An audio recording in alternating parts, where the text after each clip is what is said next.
नजर डालेंगे sports news पर।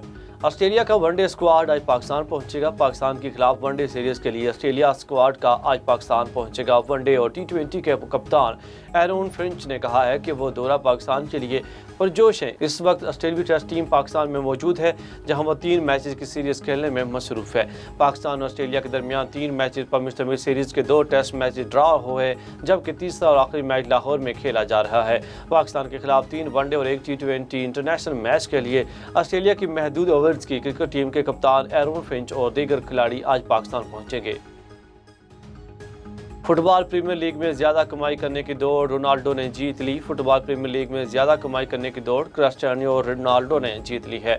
सुपरस्टार खिलाड़ी सालाना 2 करोड़ 64 लाख पाउंड कमाते हैं। रोनाल्डो के बाद मैनचेस्टर सिटी के केविन डी ब्रुयने का नंबर है, जो हर माह 17 लाख पाउंड के मालिक बनते हैं। मैनचेस्टर यूनाइटेड के गोलकीपर डेविड डी गिया की माहाना आमदनी 16 लाख पाउंड है और पेरिस में इनका तीसरा नंबर है। PCB का यौम पाकिस्तान क्रिकेट फैंस के हमरा मनाने का ऐलान। PCB ने बेनो कादर ट्रॉफी के तीसरे टेस्ट का तीसरे रोज़ यौम पाकिस्तान के नाम कर दिया। 23 मार्च की मुनासबत से टेस्ट मैच के तीसरे रोज़ का आगाज़ पाकिस्तान के कौमी तराने से हुआ। खेल के आगाज़ में दोनों टीमें कौमी तराने के एजाज़ में ग्राउंड में खड़ी होगी। क़ज़ाफ़ी स्टेडियम लाहौर में मौजूद तमाशाइयों में 2500 झंडे तकसीम किए जाएंगे। चेयरमैन PCB रमीज़ राजा खुद क्रिकेट फैंस को झंडे तकसीम करेंगे। मुल्की और गैर मुल्की कमेंटेटर्स यौम पाकिस्तान की मुनासबत से सब्ज़ और सफ़ेद रंग का लिबास ज़ेब तन करेंगे।